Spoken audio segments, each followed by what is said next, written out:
Anybody that has siblings understands how difficult it is to work together without arguing. In this episode of Good Luck, Charlie, we see that firsthand. The episode known as Up a Tree begins with the entire Duncan family being cranky because they haven't been able to get any sleep. They can't get any sleep because Mrs. Dabney got a new dog who doesn't stop barking. The Duncans invite Dabney over to speak about her new dog. They try to find a solution to stop the dog barking, but Dabney has a complaint of her own. Mrs. Dabney doesn't like the oak tree that's in the Duncans' backyard, so Bob says he will bring down the tree if Dabney puts the dog away. Dabney says okay, but Teddy mentions that their treehouse is on that tree. Bob says who cares since Teddy and PJ don't even use the treehouse anymore. The next day, Teddy and PJ go in the treehouse and reminisce. While in the treehouse, Teddy mentions that it sucks Charlie will never get to enjoy the treehouse. Bob then tells the kids to get down because it's time to take down the tree. Teddy with PJ say no, and that they're going to stand up for the treehouse and try to save it. Bob tries to get the kids down, but they're not budging, so he goes and tells Amy. Bob is pretty worked up, but Amy tells Bob to calm down because Teddy and PJ won't even last an hour working together.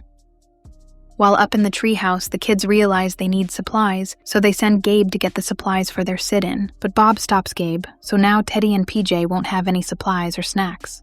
Bob starts taunting the kids and begins cooking steaks to make Teddy and PJ hungry. Teddy and PJ try stealing a steak, but they fail. We then see that what Amy said earlier is correct. PJ and Teddy begin arguing, they then start hitting each other, and it leads to PJ falling out the window.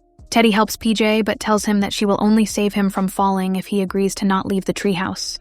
The kids then realize they need to stop fighting, because if not, then they will be old and still be fighting. Bob continues being annoyed that Teddy and PJ haven't left the treehouse, but Amy is now saying it's actually good that the kids haven't left the treehouse because they're standing up for what they believe in. Bob doesn't like that Amy is going against him, but he decides to keep fighting on his own. Bob starts throwing water balloons at the treehouse, but then we see that the rest of family is in the treehouse and going against Bob. Dabney then walks in, makes fun of Bob, and even threatens to get a second dog. Bob then gives up and joins the sit-in. The family is happy that Bob has joined them, but we soon see it was a bad idea to have the entire family in the treehouse. The treehouse collapses and everyone is okay, but Dabney then reveals that the dog isn't even hers. She mentions that she was just taking care of the dog for a few days. The Duncans don't like that they got played, so Gabe and Bob launch a water balloon at Dabney. The water balloon actually hits Dabney, so the Duncans begin celebrating. The episode then ends with the Duncans rebuilding the treehouse so Charlie can have a place when she gets older. One of my favorite things from this episode is that when the Duncans got played by Mrs. Dabney, they get revenge by hitting her with a water balloon. Normally, they would have done the mature thing and not done anything, but in this instance, hitting Dabney with a water balloon was the best option. The treehouse part of the plot is very entertaining because treehouses are actually very fun. It's also sweet that Teddy and PJ work together so Charlie can enjoy the treehouse. If you've watched the entirety of Good Luck, Charlie, then you know that the treehouse reappears later in the show. At one point, PJ even lives in the treehouse due to getting kicked out of his apartment. Now, as much as I enjoyed seeing the Duncans hit Dabney with a water balloon, Dabney did make a great point at the beginning of the episode.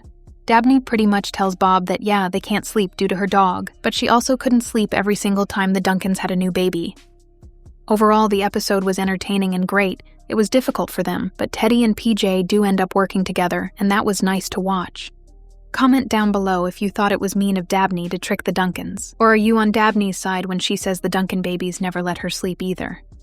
Thanks for watching today's video. Leave a like and subscribe for more.